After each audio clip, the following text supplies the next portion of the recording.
Okay, good morning, good afternoon, depending on where you're joining from. I am Good morning. Tobias Naru, the CEO and founding partner of Africa International Policy Research Center.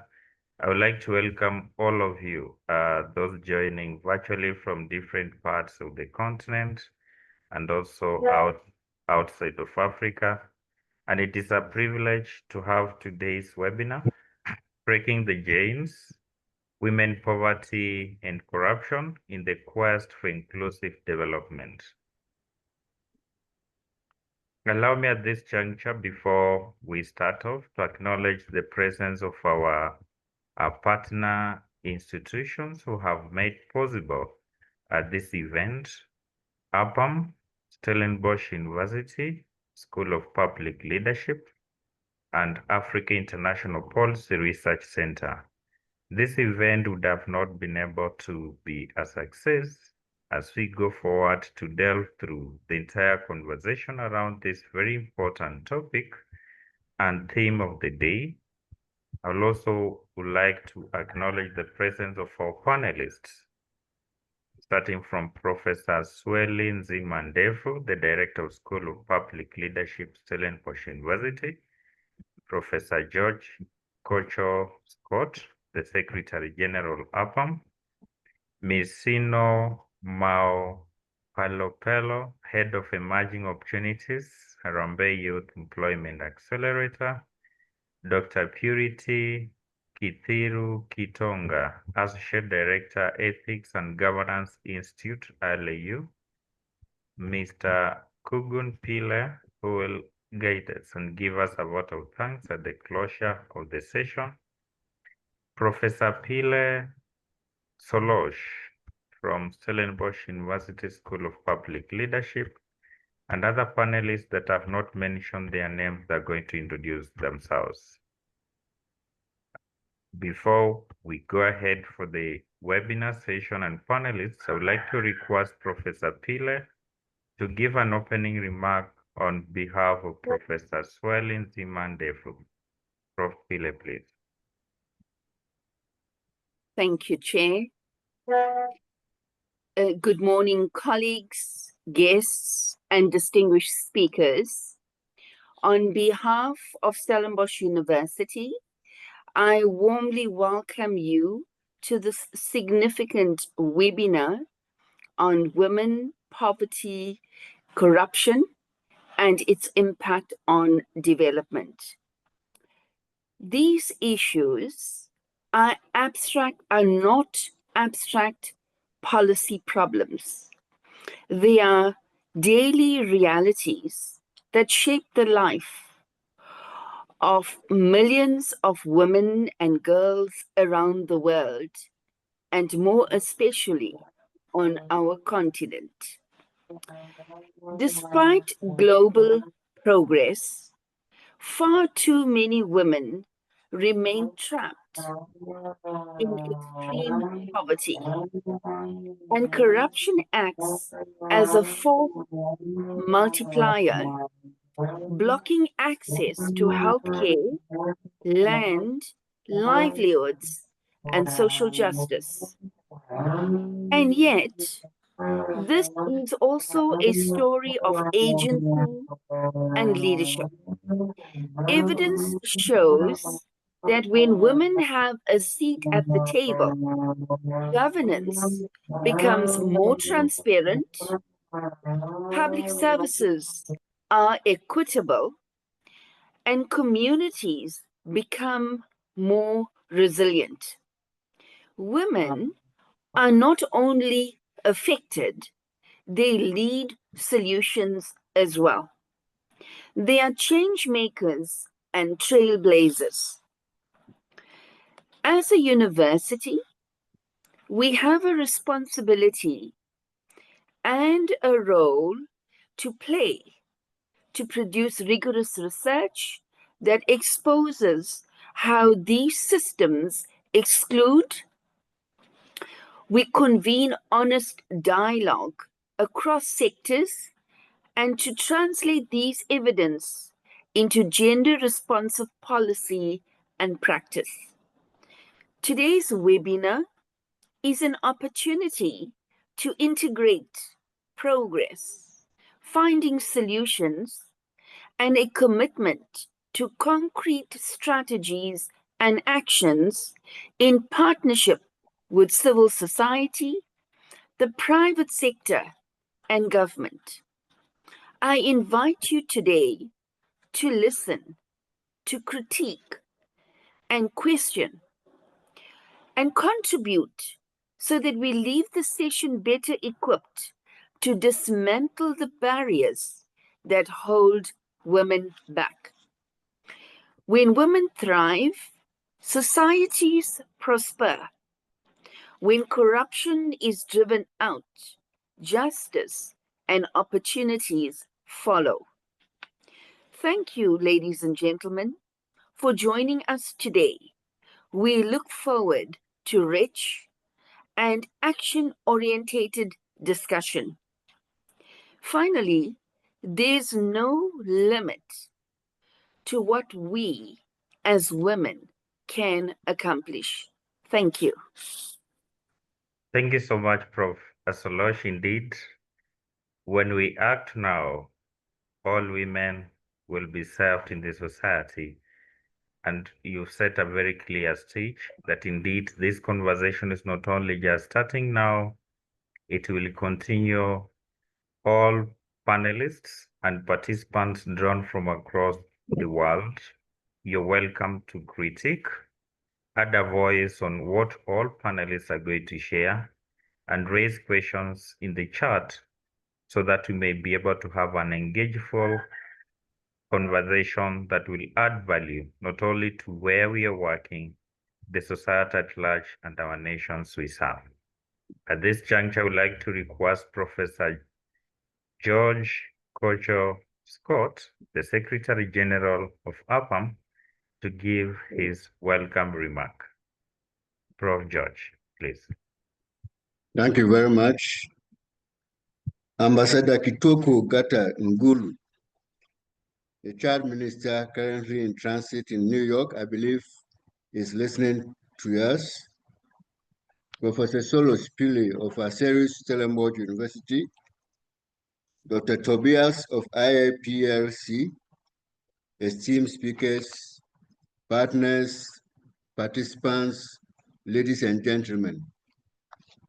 On behalf of the African Association for Public Administration and Management and all partners of this webinar, including the Stellenbosch University and IIPLC, it gives me great pleasure to warmly welcome you to this important webinar. The theme for this webinar is Breaking the Chains, Women, Poverty, and Corruption in the Quest for Inclusion Development. This virtual gathering demonstrates our shared resolve to confront some of the most pressing and persistent challenges facing our continent in the global south. By coming together online, we are leveraging technology to overcome geographical barriers and bring our collective expertise, discussions, and our voice to bear on this critical issue of women, poverty, and corruption. Ladies and gentlemen, across the global south, and particularly in the sub-Saharan Africa, women continue to face dual burden of poverty and corruption. These two burdens are deeply interconnected challenges that undermine inclusive development and perpetuate cycle of systemic inequality. The evidence obviously is clear. Corruption denies women access to essential services like healthcare and education, limits their participation in governance, and exposes them to gender-specific vulnerabilities such as extortion and abuse in their daily interaction with public services. At the same time, poverty exacerbates this exclusion, leaving many women at the margins of opportunity with little recourse or power to challenge injustice. Our conversation today is very timely. As the World Bank 2024 Poverty, Prosperity, and Planet report reminds us, progress in poverty reduction is slowing drastically. This deceleration is not a coincidence. It is deeply intertwined with persistent governance failures. Furthermore, without intentional gender-responsive policies, as shown by the IMF 2024 program analysis, economic reforms can unintentionally deepen existing disparities. For example, budget cuts aimed at fiscal consolidation may disproportionately affect social services critical for women and girls. It is therefore our collective responsibility, ladies and gentlemen, to ensure that anti-corruption efforts are designed not just to fight the abuse of power, but also to proactively empower women, restore their dignity, and expand their access to opportunity.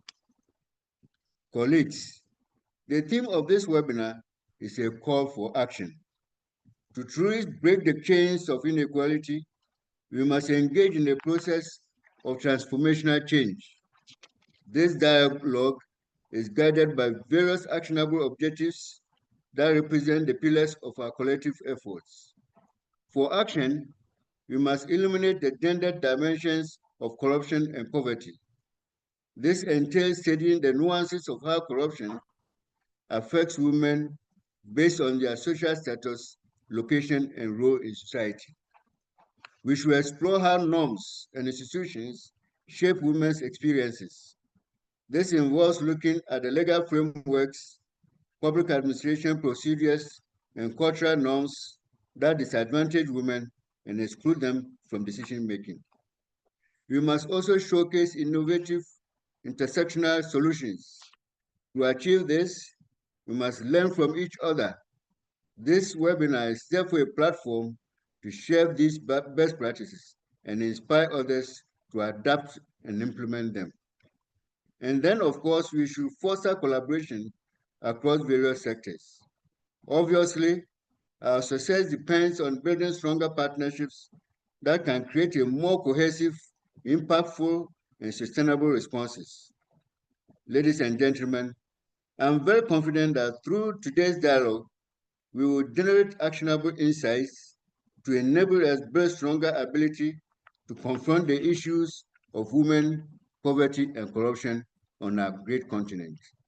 I wish to express my gratitude to all the distinguished speakers for committing their time and expertise to this vital discussion. To our participants, I urge all of you to engage actively, challenge our assumptions, and contribute to your voices. May today's engagement inspire all of us to break the chain of inequality, poverty, and corruption, and shape a better future for women.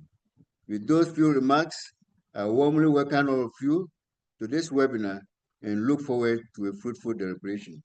Thank you all very much.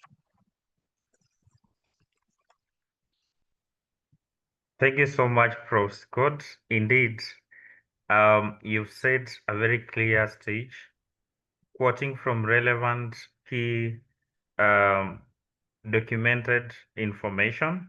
And I would like just to pick what he stated, that corruption is not only just gender neutral, it is affecting and cutting across all sectors across the world. Quoting from what Minister Carter stated on the floor of the United Nations UNGA Summit that is ongoing in New York here, she stated this, and I would like to quote, "Just this month, during the UNGA at 80, we celebrated the United Nations Convention, the Beijing Declaration, and a platform for action at 30 in New York. I reminded the international community that gender equity is not merely a moral imperative, it is a prerequisite for good governance, sustainable development, and inclusive economic growth." And she continued saying, 30 years after the Beijing, the vision of women's full participation remains unfinished.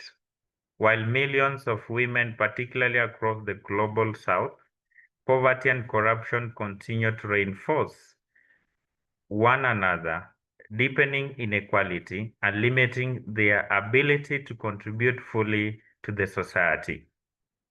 Referencing on what Prof has stated, our dialogue today is anchored on robust international and regional frameworks, the Convention of the Elimination of All Forms of Discrimination Against Women, the obligation of all gender, ranging from men and women and the youth. The UN has no option, but today is conversing on the role of the women in combating corruption in our institutions. So, dear participants, as we await eagerly to listen to other panelists and speakers on this program, we invite you to continue listening keenly. Note the speaker's presentation. Ask questions where necessary. Pose questions making reference to already existing frameworks. And please don't fear to also give contribution in the chat. We will pick up those contributions and be able to read them during the webinar so that we remain engageful, and bearing in mind your contributions are very important. At this juncture, I would like to request Dr. Purity Kithiru Kitonga. I would like to read her profile briefly. Dr. Purity Kithiru Kitonga is the Associate Director at the Ethics and Governance Institute at ILU and the Chair of the Ameru Professional Association, an award-winning advocate for integrity and human rights, and she founded Kenya's National Integrity Academy and has led major governance and anti-corruption initiatives. She brings expertise in monitoring, evaluation, and gender-focused relationship and leadership development. Kindly welcome Dr. Kitonga. And Dr. Kitonga, be free to share your perspective, and we look forward to listening and hearing your perspective regarding the theme. Welcome, Dr. Kitonga. Thank you. Thank you very much. I would kindly request Kevin, if you can project my presentation. Kevin is in.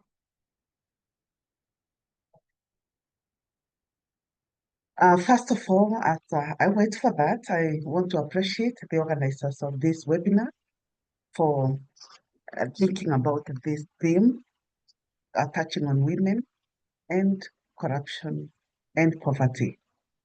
I want to say thank you that you are focusing on the women agenda this year, 2025, for purposes of bringing change in this country. My presentation today, since so much has already been said in relation to my presentation, and in view of the theme that has been given, I'm waiting for that project. I thought that the first thing that we need to ask ourselves is, what is this thing that we call corruption? Because we are saying that it's as a result of corruption that women continue to live in poverty, and that women are not able to contribute to decision making or even to the welfare of fellow women and the world. I'm still waiting. Kevin, is it showing?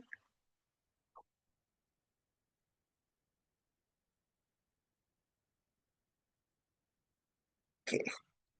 Sorry for that. Okay, there we are.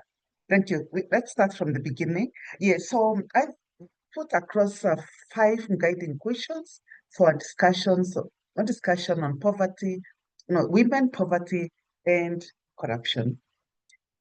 I'm usually very quick.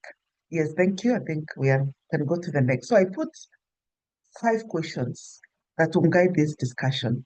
And the first question is, what is this thing that we call corruption? This thing that's called corruption. that affects the welfare and the life and the well-being of women, and definitely of children and of families, and definitely of men, of everybody. Is corruption wrong? That's the question I posed. Is it wrong? If it's wrong, what makes it wrong? In what ways are women impacted by corruption? What increased participation of women in government? So I came across a few salient points about corruption, that definitely it's not a Kenyan African issue, it's a global issue. That when we talk of corruption, there's direct forms of corruption and there's the indirect. And sometimes women suffer from the indirect form of corruption, as we soon will see. And therefore, when we think of corruption, it's beyond monetary exchanges, hence the indirect form of corruption.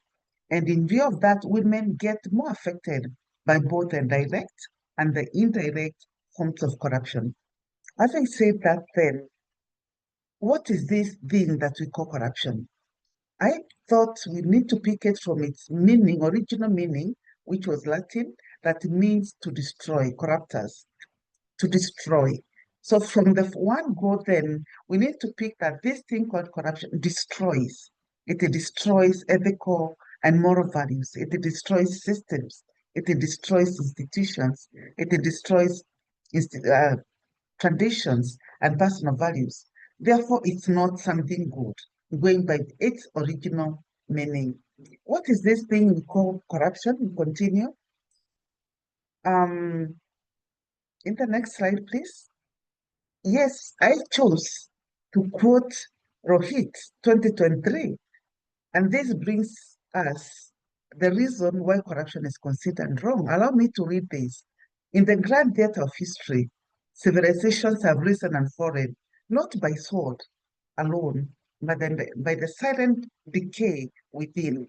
And he gives the example of the mighty Roman Empire that was once a beacon of governance and military prowess, but it crumbled under the weight of internal corruption, decadence, and political decay.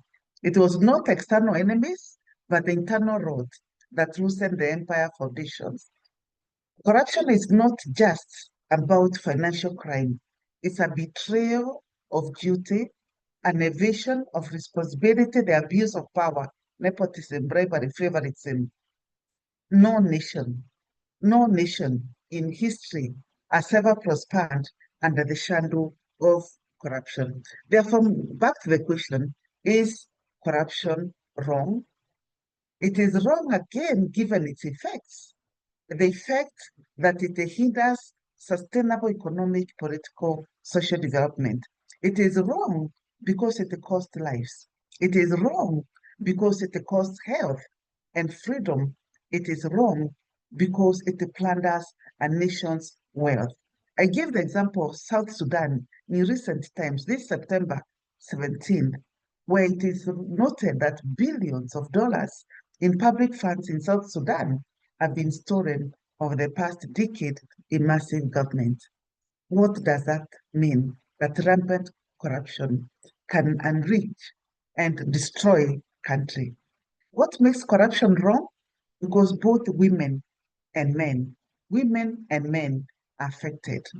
The difference is that when we talk of corruption, women tend to be more affected than men are affected. That's unfortunate, but both are affected. So even as we discuss corruption, poverty, and women, we need not forget that men are equally affected. Therefore, when we have to fight this thing, as Professor has said, we have to employ mechanisms where we fight this thing called corruption, because we've seen it destroys nations, it destroys lives, it destroys individuals, their very freedom, and affects their life. What else makes corruption wrong? Next slide, please. Of course, that just to say that corruption is killing us. People are complaining. Even our president in Kenya the other day said he's not happy with the state of corruption in the country. So that acknowledgement in itself says that this thing called corruption is not right. It is killing us. Next, please. I wanted to bring out what this thing called corruption is. And the poverty, look at the poverty that it causes. Until human life gets dehumanized. People get dehumanized. They lose their dignity. And in this case, I chose to show women, how women affected. They look desperate. The sense of life and hope is gone. It's taken away from them. Their future is destroyed. Next, please. So why I chose to ask, why is it that women are affected by corruption more than men are?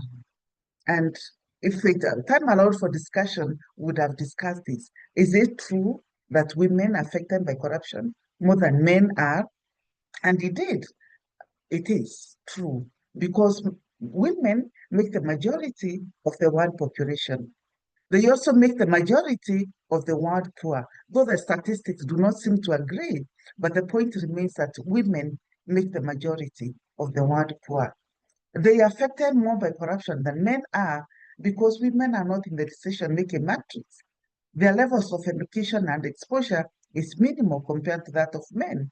Women are naturally vulnerable beings, and for that reason, they are exploited. Women affected by corruption more than men because of the cultural inhibitions, because they also lack economic power. They are not well represented. So there are many reasons why we consider women to be more affected by corruption. This has been referred to that women are specifically affected in the following 4 areas: in terms of access to health services, in as far as sexual forms of corruption are concerned, which I refer to as indirect form of corruption, the fact that they have no access or limited access to justice, and the fact that their participation in decision-making is a bit limited. And the question is, in what ways are women affected in these 4 areas? And what exactly happens? I started by looking at the education sector, and I'm sure for a number of you are familiar with what happens in the education sector, and as far as the direct form of corruption and the indirect form of corruption is concerned. I picked on the indirect form of corruption, where students, where teachers, where parents are affected by the indirect form of corruption, which takes form of sexual extortion and favors. We are all aware of talk here and there in universities, in schools, about sex from grade. That's very common. We are aware of mothers who often check on their children's performance and follow up on the education of their children. They also have to pay, sometimes by offering sexual favors. We also have teachers, female teachers, will have to go to certain administrators, education administrators, and they have to give themselves in order to get promotion or in order to be transferred to a favorable environment where probably can take care of their children. So women are affected through that in the education sector. In the health sector, are women affected? Definitely, they are affected. And I took note of that women constitute 2/3 of 4 visits to the public healthcare facilities. And this was by Transparency International. As a result, again, they'll have to pay for that service, sometimes indirectly. And down there, I've noted that sexual corruption in healthcare, 1 in 5 people experience sexual corruption. So this is an indirect form of corruption that women have to go through. They are already desperate, but they are made more desperate by the administrators of these public services. Yet a public officer is expected to give services to the public freely, except for those that are stipulated, that a certain fee is paid, but not through sexual corruption. And besides health services and the education sector, we find that women are not well represented as far as decision-making is concerned. Therefore, corruption hinders women participation in politics and in policy-making decisions in government. I think the example of Kenya, unfortunate, I'm more familiar with that, where we find that women representation at the National Assembly and in the cabinet still fails to meet the constitutional 2/3 gender rule. The interesting thing here is that the Constitution of Kenya has provided for affirmative action, has provided for women representation and non-discrimination. But when it comes to reality on the ground, we know that women are not equally represented in the National Assembly, neither in the appointment of cabinet ministries. Very few, 7 out of 22. That's very poor representation. When it comes to the corporate level, we find that women in the C-suite levels only for at 10%, and boardroom also at 10%. Again, we find C-suite in the executive level management is women are not quite well represented. So decision making in politics and in policy and in corporate, women are not well represented. What then? It's one thing to talk about the problem, but what can we do as women? And I want to believe that women can fight against corruption. And this is what Professor has ended with, that the women have a role in the fight against corruption. In my personal take, women can be beacons of integrity. We can move on. In what way can they be beacons of integrity? Next slide, please. I say that what can be done to make women be beacons of integrity and fight corruption? One is to empower them. How do we empower them? Is increase literacy levels. In my county where I come from in Kenya, we find the literacy levels for women has gone down. Girl dropout, school dropout has increased, which is very unfortunate. Increased awareness of their rights. Many women give their bodies as a payment form, not because they're not aware. So they need to be made aware of their rights. Women have to upscale their skills and their confidence, because in one of my research, I found that women's confidence sometimes is lacking. They have to step out of their comfort zone and do something. Just as it's been said, we have a role to fight. Therefore, we can do it and do it with confidence. We have to lobby our governments, our civil society, our development partners, that we have enabling legal framework. Like I've said, our constitution does provide, but there's no law, no act of parliament that enables that implementation. So we need to make it possible for women to access the political and also the corporate levels as far as decision making is concerned. What next can be done? And you can see these are happy women because they have been given access. Where do we say that women can play a role? And I want to emphasize that women can play a role, a positive role in changing the scenario, in breaking the chains. This is because, according to Dora, women are less likely to sacrifice common good for private good. It's because they always remember their mothers. That son, that girl, won't be their daughter, won't be their son. They also exhibit a helping behavior. They vote based on social. They vote based on social issues. They score more highly on integrity. They take stronger stances on ethical behavior, and they behave more generously when faced with economic decisions. So, in other words, women possess certain characteristics that can enable them to help in the fight against corruption. So we have a role. Secondly, a woman of integrity is one who does what is good and what is right, as we've already alluded up there, regardless of their personal gain. We've said that women naturally would want to help because they have that nurturing character in them. So we are being called to be women of integrity wherever it is that we represent the community, wherever it is we represent the government, wherever it is we represent other people. We can speak about integrity, and we can do that by setting a good example. I chose to pick to say that all is not lost. All is not lost. It takes a personal stand. I chose to pick an example in Kenya of late Professor Wangari Maathai, who was the first African woman to be awarded a Nobel Peace Prize for contribution. That time it was to sustainable development. I consider that integrity. Look at the number of people at the front row. At that time, in those years, in 2004, she had a chance to stand and to sit in front with many other big people. And I want to believe that women today in 2025 have a chance to sit at the front in the C-suite and make stands and take a certain stand in life. How did she do it? It didn't matter the opposition she faced. And for those who know her story, she faced a lot of great opposition. But she said this, I will be a hummingbird. I'll do the best I can. That personal stand brings out the story that even as individuals, we can make a difference. It doesn't have to take a big army to make a difference in society. It doesn't have to take a big army. It can take you, it can take me, it can take somebody else, and the few and the many of us can bring the change because we've been told that women are change makers. Wangari Maathai made the difference. And this is what she said. What was the reasoning behind? She said the hummingbird is a small little bird.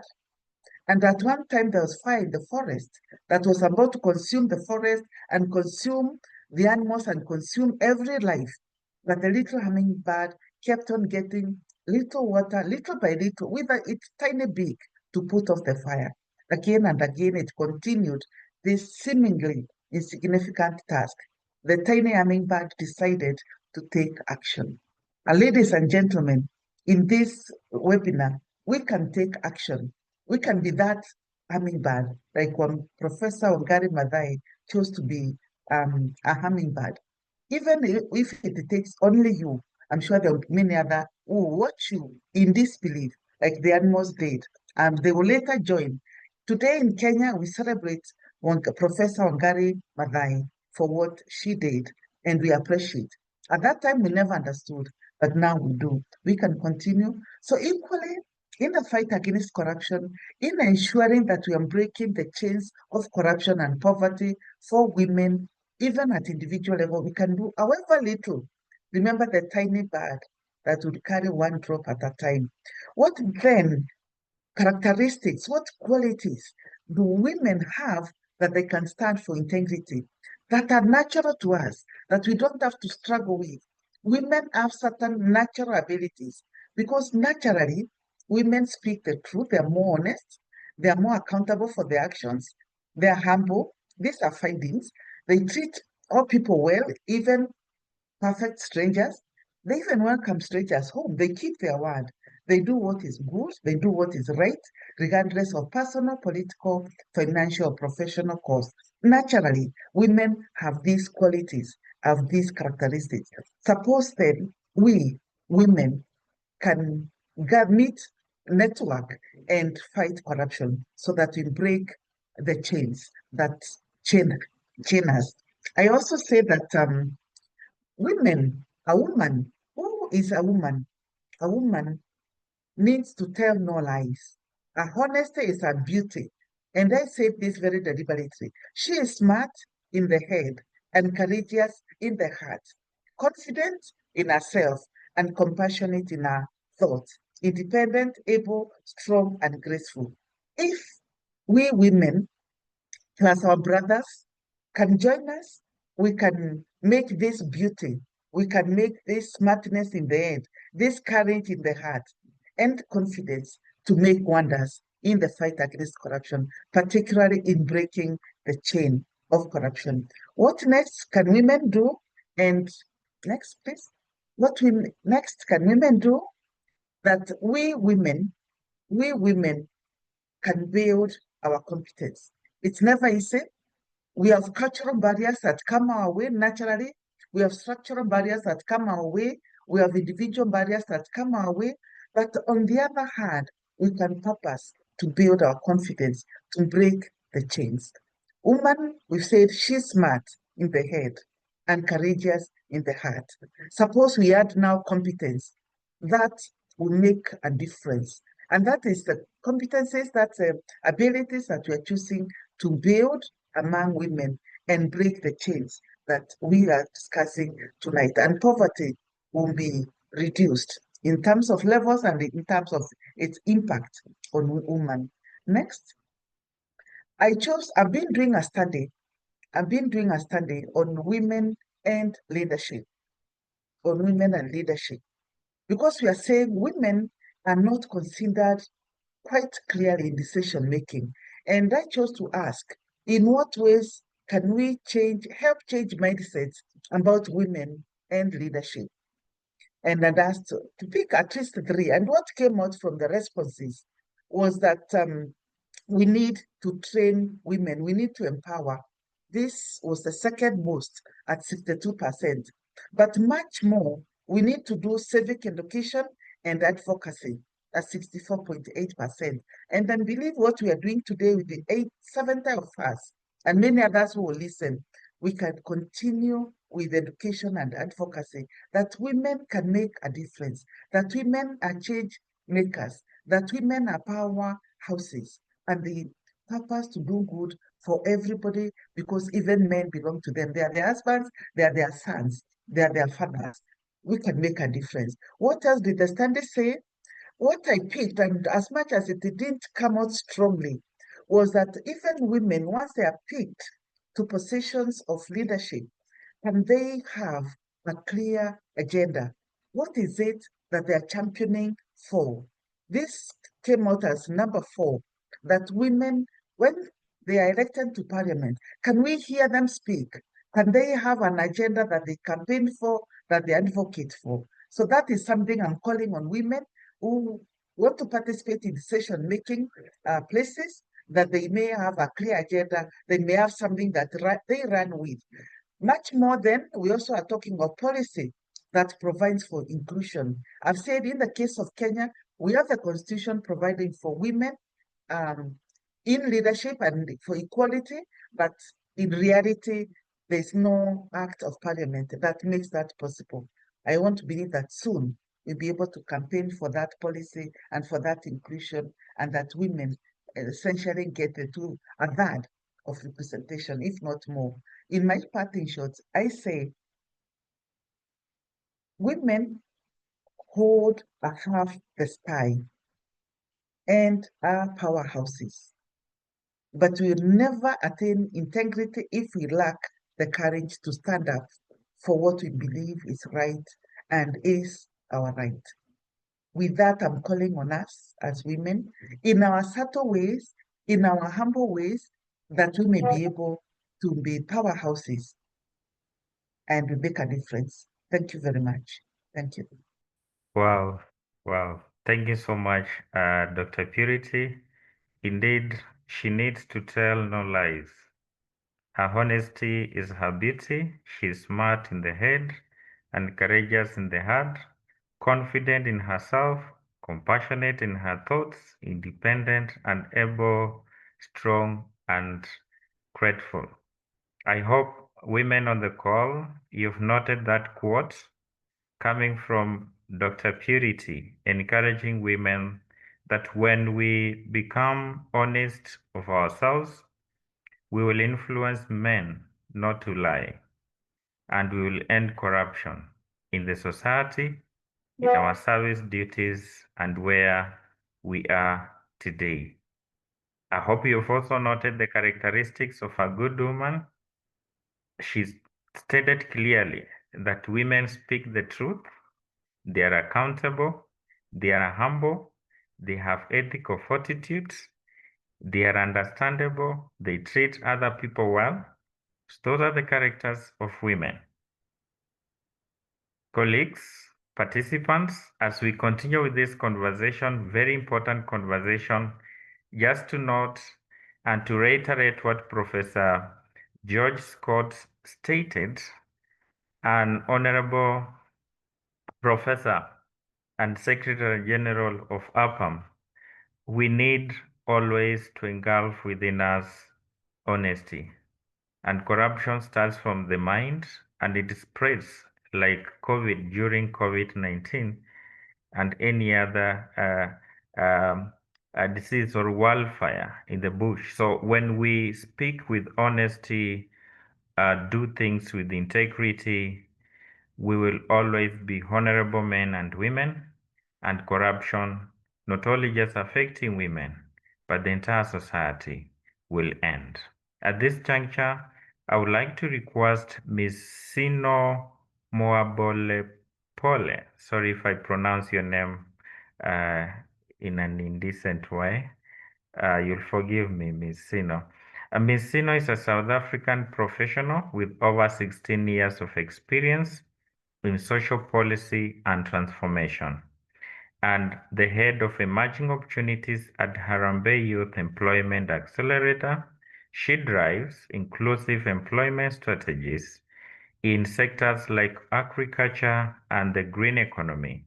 With an LLB and an MBA in progress, she brings legal and strategic expertise in advancement of equity and youth empowerment. So Ms. Sino is a well-versed leader, not only just representing the youth here, but she's going to speak legally on matters corruption and the role of women in the society in combating corruption. Welcome, Ms. Sino. Good day, and thank you. Good day, esteemed panelists, policymakers, and distinguished guests. As we gather here for this important webinar, I'm incredibly honored to address this intersection with women, poverty, and corruption within the Global South, and with a particular focus on Sub-Saharan Africa and South Africa. Today, we shine a light a little bit on the urgent need for gender inclusion in economic development and the transformative power of systemic change. Colleagues have already noted this morning that poverty and corruption are not gender neutral. But according to recent World Bank and Transparency International reports that note that women in the Global South disproportionately bear the brunt of poverty and the corrosive effects of corruption. In Sub-Saharan Africa, over 60% of those living in extreme poverty are women, and the corrupt practices often restrict their access to education, healthcare, and economic opportunities. This intersection perpetuates the cycles of disadvantage, undermining not only individual livelihoods, but also community and national progress. Despite significant strides, women continue to face formidable barriers in entering and advancing within the labor market. These obstacles include discriminatory hiring practices, lack of access to credit, limited property rights, and workplace harassment. The International Monetary Fund notes that women in many African economies are twice as likely as men to work in informal sectors, where protections are minimal and incomes are unstable. Women spend far more time than men doing housework, childcare, and other care activities, which limits their time to engage in paid activities. The International Labour Organization estimates that across the G20 countries, women still complete about twice as much unpaid domestic and care work as men. In South Africa, for every man staying out of the labor force due to homemaking responsibility, more than 8 women are in the same position. That's astounding. Women's unequal care demands are exacerbated by safety concerns and reduced mobility. Women are disproportionately affected by gender-based violence, and when using public transport or walking to and from these stations, especially at night. This influences women's decisions around bus routes, affordability, and access, often forcing them to rely on e-hailing or taxis, which are more expensive. Social norms and informal networks further hinder women's mobility and access to decent work. Gender inclusion is not just a moral imperative, but it's economically necessary. The World Bank estimates that closing gender gaps in labor force participation could increase global GDP by $5 trillion USD. In South Africa alone, increasing women's employment rates could add up to about 20 billion to our economy. Beyond financial gains, gender inclusion fosters social stability, improves child health and education outcomes, and strengthens community resilience. When women are empowered, families and societies thrive. Equitable employment interventions are essential for inclusive development as well. Programs that provide skills training, mentorship, access to finance, and legal protections have proven effective in overcoming barriers. An example of this is that in the South African government's Women Empowerment and Gender Equality Bill has expanded opportunities for women in both public and private sectors. Grassroots initiatives such as women's cooperatives and microfinance groups also play a pivotal role in promoting economic participation and leadership. Both formal and informal economies shape women's experiences. While formal employment offers greater stability and legal protections, the informal sector remains a critical source of income for millions of women.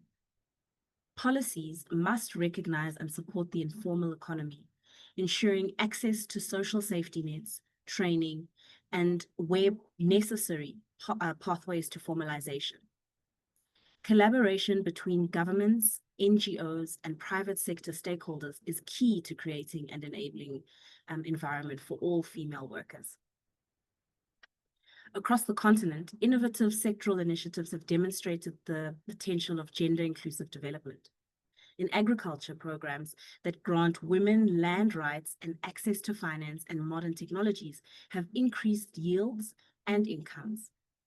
In technology, training girls and women in digital skills is opening new career paths. Sectors such as tourism and global business services are already experiencing considerable growth thanks in part to the inclusion of women. In global business services in South Africa, 6,290 jobs were created in the last quarter, 92% of which were filled by both youth and 68% of that by women. Against the sector master plan target of 500,000 global business service jobs by 2030, this sustained trend could translate into 335,000 jobs for women over the next 5 years. The potential benefits go beyond these jobs, though. Work experience in the global business services sector is particularly effective as an enabler for onward access and retention compared to other jobs. Harambie's data shows that young people working in the global business services sector are more likely to report getting a second opportunity in the informal economy than those with jobs in any other industries. In South Africa's mining sector, targeted recruitment and retention policies have resulted in a growing number of women in technical and leadership roles. Tourism is another dynamic and youth-friendly sector driven by women. In 2024, it contributed 8.8% to South Africa's GDP and supported nearly 1.7 million jobs, of which 70% were already going to women. Here, the whole value chain has great potential as an employment gateway for young people and women. This has been demonstrated through the Tourism Department's Tourism Monitors program in partnership with SA Youth, which is powered by Harambee. It placed 2,000 young people across more than 100 sites between 2023 and 2024, with 77% female participation and 75% of youth coming from under-resourced communities. The program is setting a benchmark for gender inclusion in the sector, and recruitment has already begun for the 2025 cohort through the SA Youth platform. Though unpaid care work acts as an inhibitor on women working, the care work itself, or the care economy itself, is another major engine for growth that is powered by women. Made up of roles in education, early childhood development, domestic work, healthcare, and long-term care, it contributes an estimated 15.9% towards total employment per the Quarterly Labour Force Survey of Q4 in 2024. And has the potential to generate 3.7 million jobs in early childhood development and long-term care alone by the year 2030. These successes illustrate what's possible when commitment meets action. We acknowledge that challenges remain. Deep-rooted social norms, persistent corruption, and unequal access to resources continue to impede progress.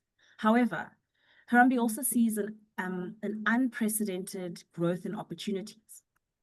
Digital platforms, global partnerships, and youth-led movements are driving change.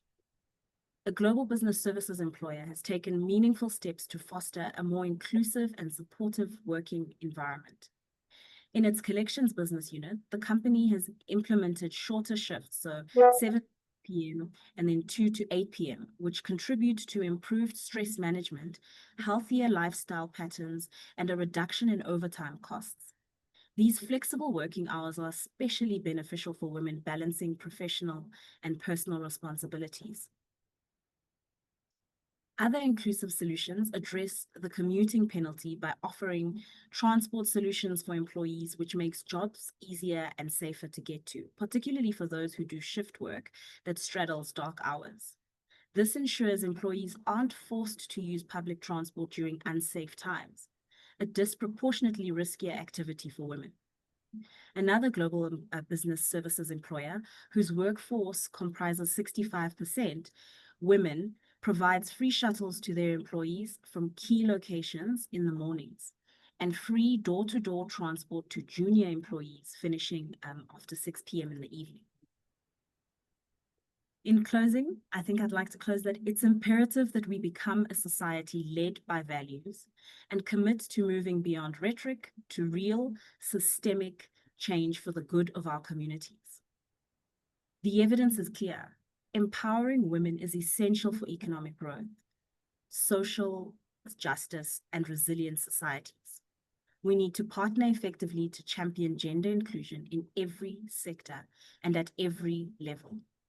Together, we can build a future where poverty and corruption no longer define women's lives, but where opportunity, dignity, and equality prevail.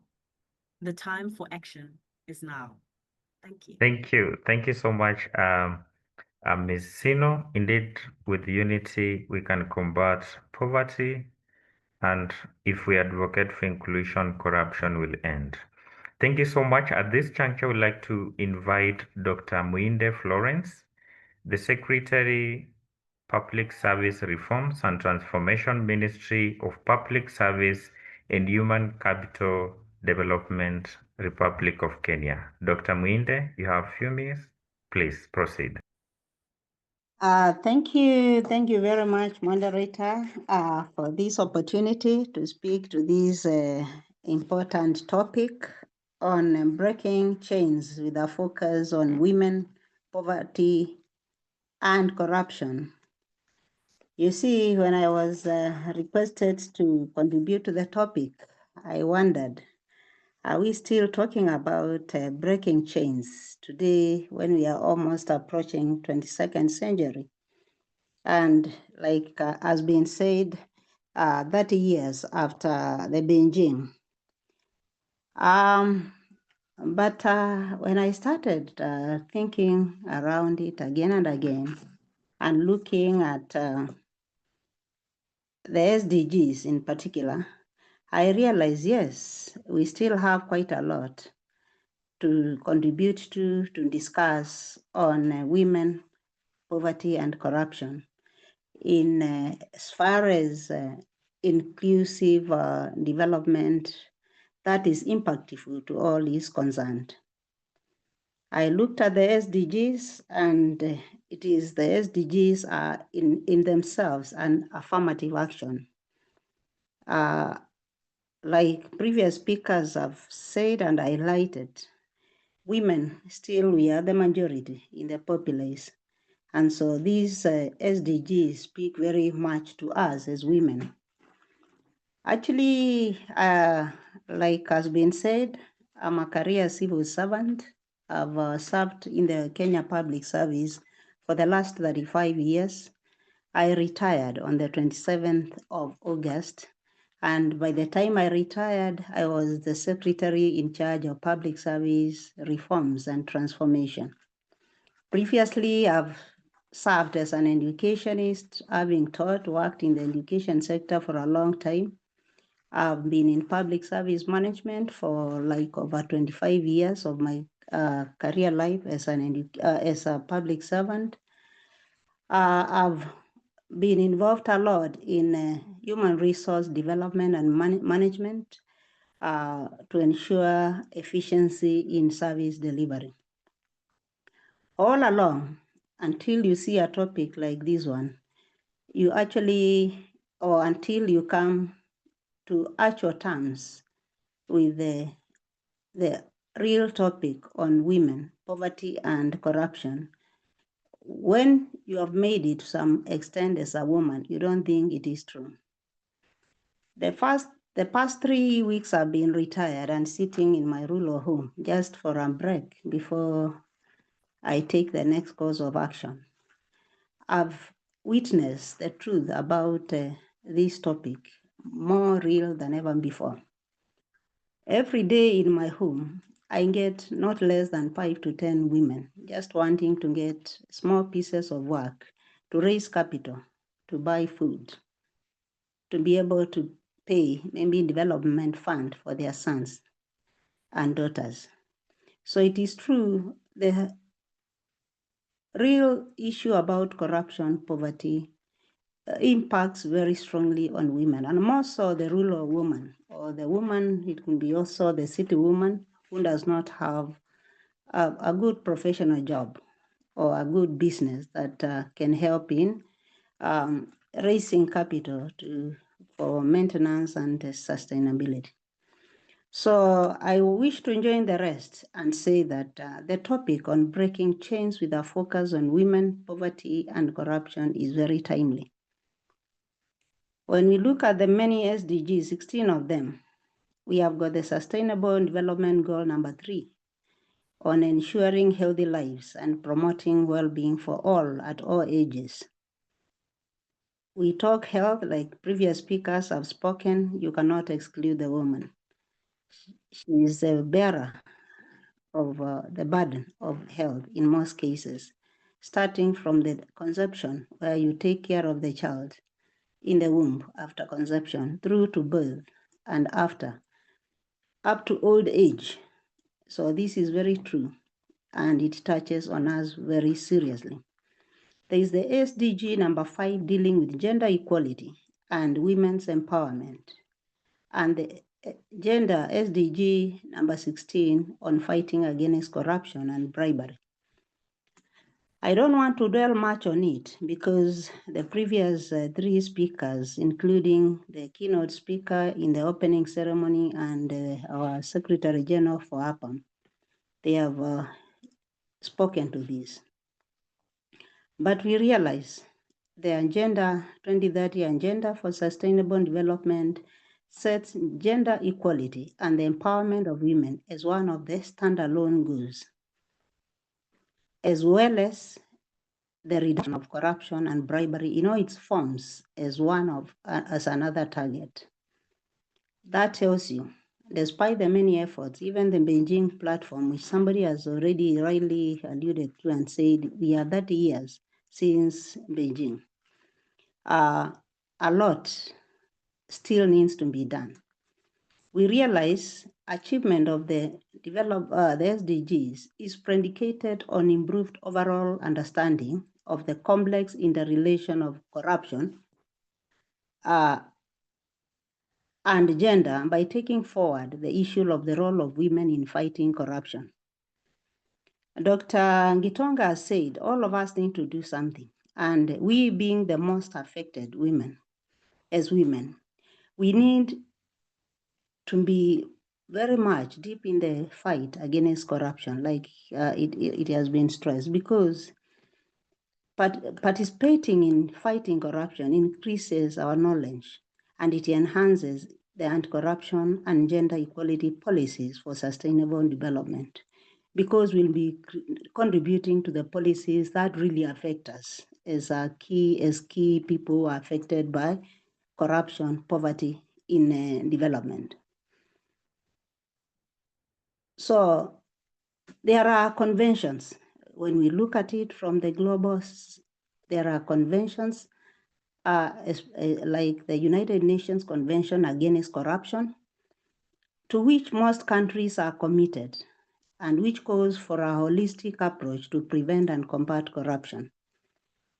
Like Dr. Ngitonga and others have said, corruption is the main obstacle to the sustainability of economic, political, and social development worldwide, and distorts decision-making and increases poverty by both the misallocation of resources and the limiting of access to public services.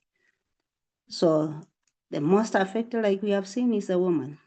A woman goes to hospital, does not have money to bribe. Dr. Ngitonga and others have illustrated. You go to school, where you may need to bribe even for your child to be there. For the lady teachers, we have been told even to get promoted, some even bribe through sex. So we are affected. And so corruption becomes an obstacle, and I'm happy all of us are speaking to it openly, frankly, because it is a problem that we need to address if we are going to move forward and ensure development is inclusive and nobody is left behind. So the enabling environment, and the environment enabling corruption and its impact disproportionately affect the world's poor. And we have learned the majority of the world's poor are women. So more inclusive and equitable societies, we know they support global well-being. And this can only be achieved through gender equality and the empowerment of women. Looking at poverty, corruption versus gender equality empowerment, we realize the empowerment and gender equality and empowerment of women is a fundamental driver for more inclusive and equitable societies. We know women's economic empowerment and their participation in labor market increases the social cohesion, promotes global well-being, reduces poverty, and combats inequalities. We know poverty and corruption are interlinked,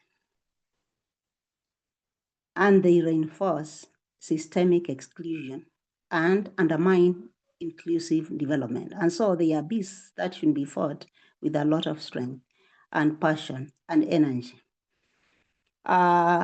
Because of corruption, we know corruption leaves no resources. Once we get into corruption, we forget even the poverty reduction programs, and that exposes, they stagnate. And women, being vulnerable members of the communities, they suffer. They suffer due to these structural inequalities and governance failures. Actually, this has been highlighted by the World Bank's Poverty, Prosperity and Planet Report of 2024, and it is a reality that all of us are speaking to.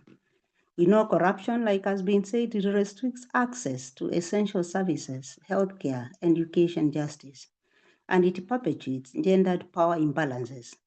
Women experience corruption in distinct ways, like access to health, other public services, including gender-specific abuses like sextortion and all that, and the exclusion from decision-making, meaning that you don't contribute to decisions that affect you. We know there have been macroeconomic reforms, but depending on how they are effected, they can either mitigate or make it worse or exacerbate gender inequality depending on how they are designed and implemented. Professor Scott in the beginning gave a point that this fight against poverty, corruption, it calls for intentional gender responsive governance to ensure that anti-corruption efforts, poverty reduction efforts don't risk reinforcing the very disparities they aim to dismantle. The intersection of gender, poverty, and corruption demands urgent attention. And I think that is why our discussion in this webinar is important, so that we keep on rethinking and solutions, the challenges, and coming up with solutions or proposals that can be implemented to reduce these negative impacts, especially on women. Though member states, United Nations member states, or whichever organizations that we are affiliated to, regional blocks and development blocks, a lot has been done. We know, like in the UN member states. Sorry? You Yes. have 2 minutes. I've signed, okay, conventions, and these conventions against women, exploitation and all that, or conventions to ensure women are empowered, But we know there is need for member states to put the fight against corruption at the heart of their political agenda. Despite, like it has been highlighted, like in our Kenyan situation, legislative, these efforts and conventions and all that, legislative progress in furtherance of women empowerment, as well as various support measures, gaps between men and women in many spheres, including education and public and private life, persist. I want to come closer home, and I'm moving towards conclusion, and I take the case of Kenya, what we have been able to achieve. Through the enactment of the Constitution 2010, which we say it was an empowerment constitution, a transformative constitution. We have enhanced representation of women in governance, where we have got 47 women reps in every region. We have got 47 county governments, and in every county government, there's a woman rep. And these women rep, their offices are funded through the national, we call it GAF, National Gender Affirmative Action Fund, to address gender disparities, which finance financial literacy levels and finance projects, funding school dropout or technical for technical skills to address economic imbalances. And these ones, the women reps are allowed to prioritize the needs as per their area. After the Constitution 2010, we also have more nomination of women to Parliament, Senate, county assemblies, where they don't make it through elective positions. We have got funds, empowerment funds like WEF, we call it Women Enterprise Fund, which is a revolving fund given to women to start up small businesses to generate income to help themselves. We have got ANCHPO, what we call Access to Government Procurement Opportunities, which provides slots for women, people with disabilities, youth, and other disadvantaged groups to participate in government procurement opportunities to make some money. We have got the National Gender and Equality Commission in Kenya, which is whose mandate under Article 27 of the Constitution and Section 8 of the National Gender and Equality Act 2011 is to promote and ensure gender equality, principles of equality and non-discrimination for all persons in Kenya as provided for in the Constitution, with a focus on special interest groups, that is women, persons with disability, children, youth, older members of society, minority and marginalized groups. Despite these efforts, there are challenges, and I think these are cross-cutting. Like in Kenya, we have legislative challenges in spite of the ambitious, well-meaning constitutional provisions to enact enabling legislation to support empowerment efforts, especially through that gender rule, policy and legislation on gender and corruption. These policies, some of them are yet to be acted. I'm sure you have heard of how our former Chief Justice took the government to court, nullified things because we are not adhering to that. But it is an issue. Political goodwill, like I've said, to effect gender laws, to operational the two-thirds rules, is still missing. Party leaders in a male-dominated political environment lack the support in achieving this. Little funding, although we have set aside funds as government, they are still inadequate. It's an effort in the right direction, but the funding is still little. We can do with a lot more, so that women and those who are disadvantaged in the community can do meaningful programs in a sustainable manner. The two-thirds gender limitation is due to socio-cultural issues in most cases. Political appointees to affirmative offices. Yes, we have the institutions, but we appoint politically. And when you appoint politically, at times you don't bring in the people who have got the right skills and competencies and passion to deliver on the transformative agenda. I'm The sorry, spirit could be there, but Dr. it is Florence, under. I will have to cut you short because of time. Yes. Will you mind? Ah, I'll well, give last you 1 one. minute to summarize. Yes, thank you. Uplifted women in education qualification, we have that, but not much transformation culturally. We have got wife beating, girl circumcision supported by learned women. Dependence on men even is still there, even when economically stable. So there is something that we need to do. We need, like I think one of the presenters said, high-level training sensitization for transformational conscientization to overcome historical, socio-culturally ingrained impediments for real impactful change where all are on board. Way forward, gender planning, gender and the project planning, it needs to be inclusive. Women should be at the table. We need data, so we need to do a lot of gender analysis to get specific gender disaggregated statistics to understand the gender relations and all that. We need to use multiplicity of gender analysis frameworks to get holistic information on what is it that we need to do to address these challenges on gender and all. And they are there. Thank you, Doc. We need I will request gender that policies, you think. on gender policies which are inclusive of all.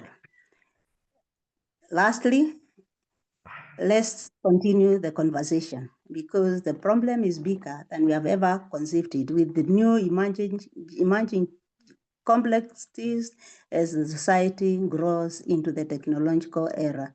It is a facilitator. The technological era is a facilitator as well as it has also challenges and implications for well-empowered women, for inclusive development for all. Thank you very much. Thank you so much. Thank you so much, Dr. Florence. It is always an honor to listen to a scholar and a senior public servant over 35 years uninterrupted. And indeed, you've summarized what all the speakers have stated, and you've also touched on very key pertinent issues that many speakers may have left. At this juncture, I have one round question to all the panelists. Then I'll pick the 2 questions that have been posted by our participants, and I will request with the senior experienced people like Professor George Scott, Professor Pile, we have Dr. Purity, we have Dr. Florence, then we have Miss Sino. I have one question that cuts across all of you, and I will pick 30 seconds each to give a comment. How do we move from policy declarations to practical implementations, especially in the context where corruption has historically undermined service delivery in Africa, cross-cutting all institutions? Maybe to begin with, I will request Professor Scott to come in and using 30 seconds to give you parting shot regarding that question. Then I will read the questions that have been posted on the chat box before we sum up. Professor Scott, please. Yeah, in brief, thank you very much. You know, on the continent of Africa, corruption is becoming a big issue and very difficult to control, very difficult to manage. And of course, that is what is hitting very hard on women. As been stated in various aspects of all the presentation, what we have to do is to work very hard on various aspects of taming down corruption, particularly those areas that are hit hard on women. Secondly, we must continue with this conversation with women themselves trying to focus and bringing us on board and pushing all of us to continue with this conversation. In that direction, maybe government will continue to listen to us. We as a society will also continue to tame down corruption, which in the long run benefit women and women in action. Thank you very much. Thank you so much indeed. Women, you've heard, you need to push men and work with everybody to push this conversation. Thank you so much listening to Professor George Scott, a senior scholar in that matter. Professor Pile, 30 seconds, please.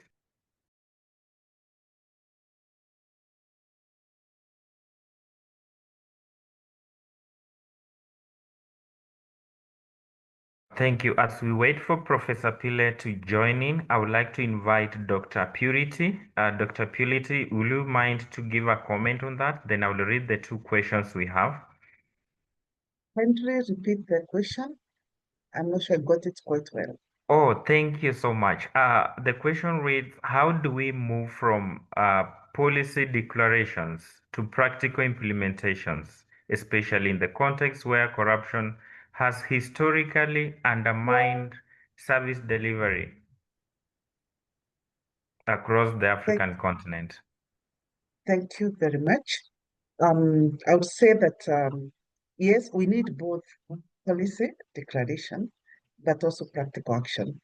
And the challenge has been having that policy and implementing the policy. For example, I know we worked very hard on that corruption policy in Kenya, but the awareness of that policy and all that it contains, particularly an aspect that needs to be implemented and by who, that remains a challenge. So it's one thing to have a document, but it's another thing for the content of that document to be known by the actors. So I think we need to begin to ask who are the actors in the implementation of this policy and take time to create awareness to the actors. So to me, that's one thing I would say, that identify the actors and create awareness and or advocacy for them to buy into it.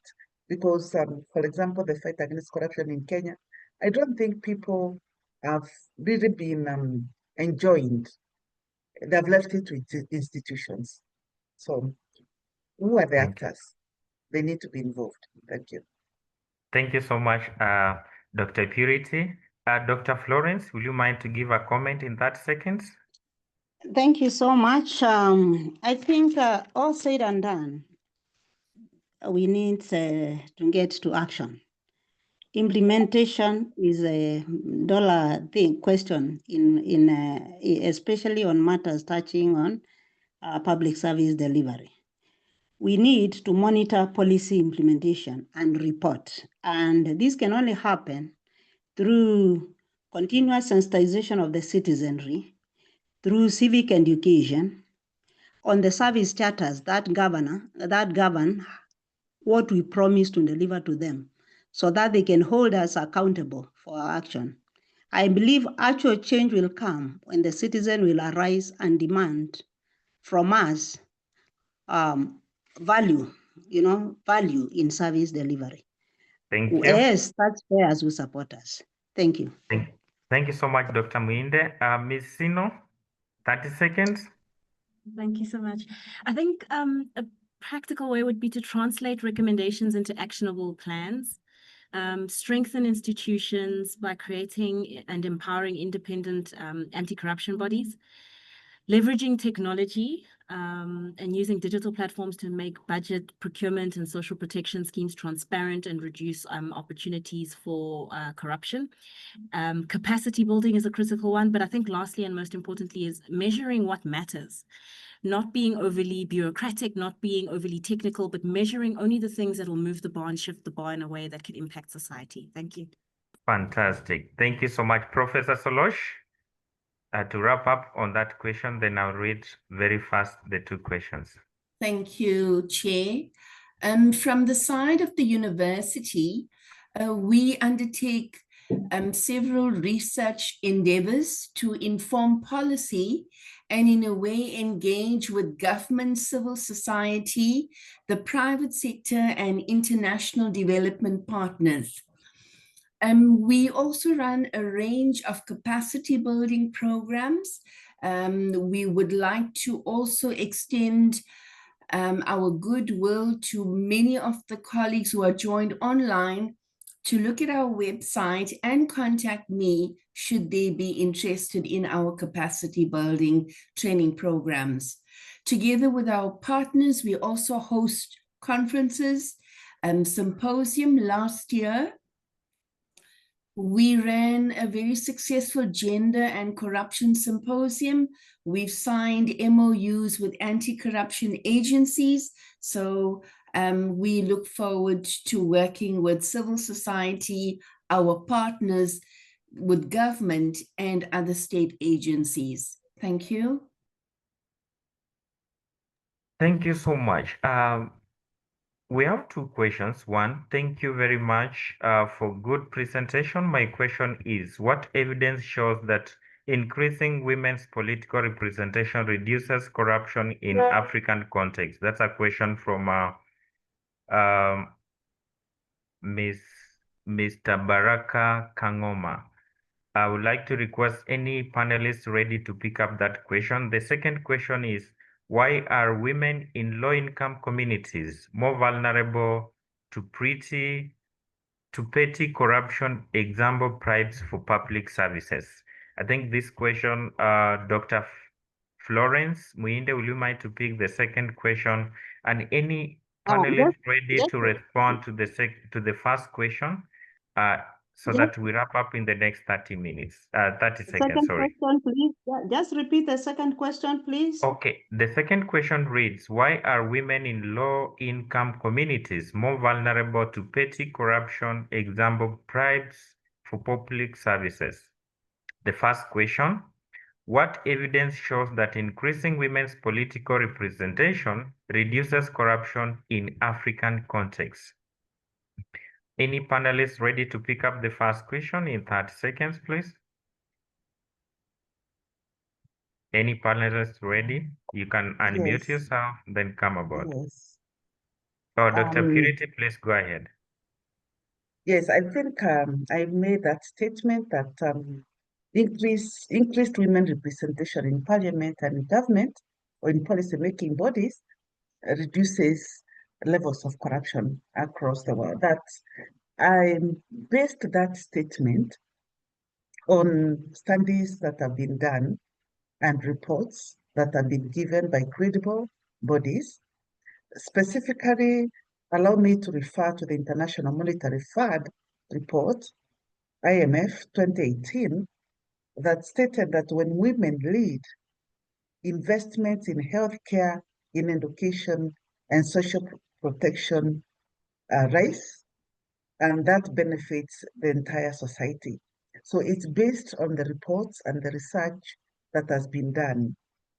Also, there's a research, and quite a now research, that was done by a political scientist by the name Tishkov, who argued quite forcefully that women bring enriching values to government.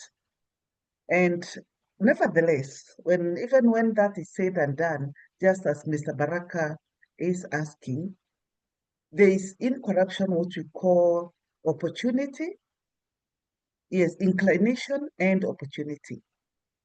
When unfortunately, inclination, that's a willingness of an individual, lack of personal values. When the inclination meets with opportunity and exposure to a corrupt environment, even women to some extent also succumb. However, compare the two, women stand a better chance. I hope I've answered, Baraka.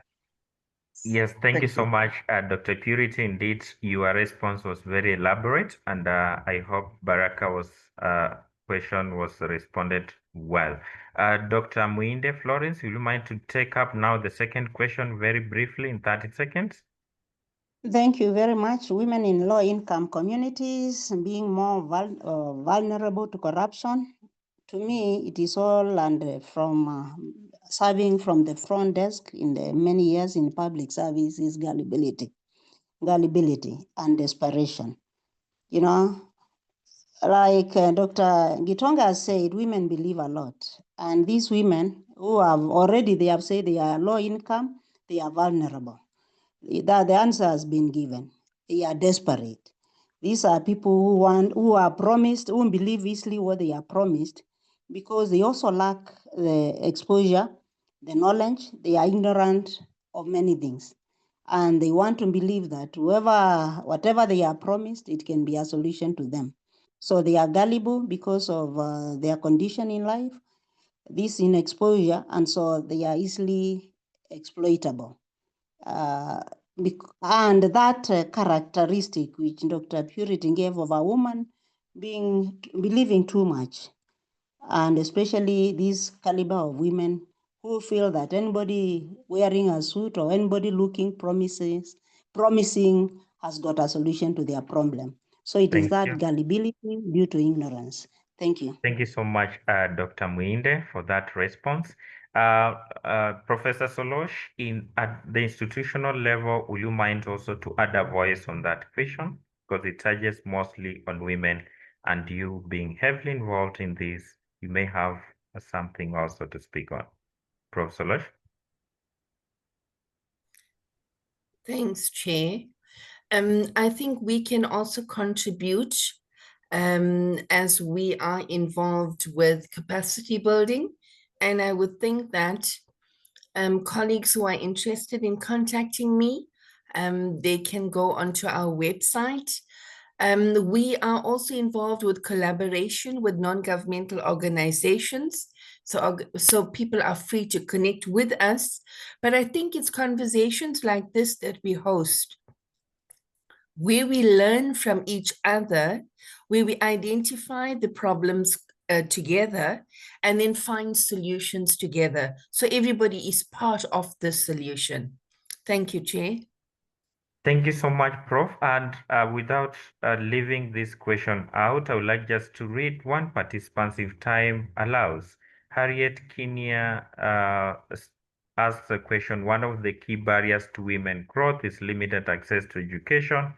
On counties like Turkana and Mandera, over 2/3 of women aged 19 to 34 have never attended school. Do you think that the Kenyan government is doing enough to remedy that? Harriet, thank you. I would like to request Professor Scott briefly to respond to that question from at an institutional level, having worked with governments across the continent. Maybe you have a response to Harriet. Prof. Scott?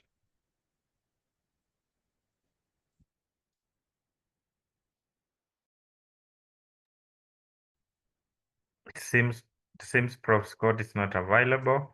I would like to request Sino to take 30 seconds, then I will invite Mr. Kugun for a vote of thanks. Thank you so much. I think we as a Youth Employment Accelerator focus primarily on sort of transitioning people, young people more predominantly, but people through the labor market through responsible and accessible and equitable ways.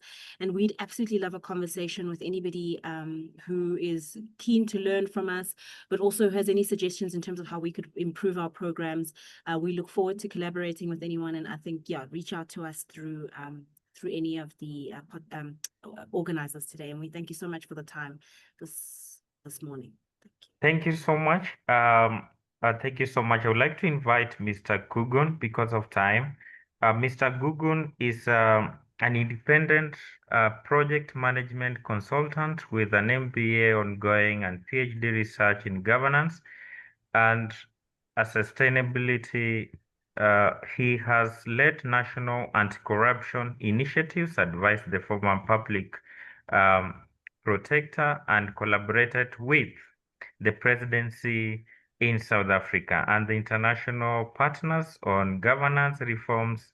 Kugun is also a founding member of Leaders for Integrity and serves on boards and committees advancing transparency, integrity, and inclusive economic development. So Kugun, welcome. He will give us a vote of thanks, and thank you so much to the speakers for your time. Thank you, Program Director. So colleagues, mine is an easy task. After having such an exciting, exhilarating presentation by the panelists and some engagement with the audience, it is my pleasure to extend a warm gratitude to the panelists for making themselves available and to share the knowledge and experience and wisdom on this critical subject. I also want to thank the audience for being present and engaging with the subject matter.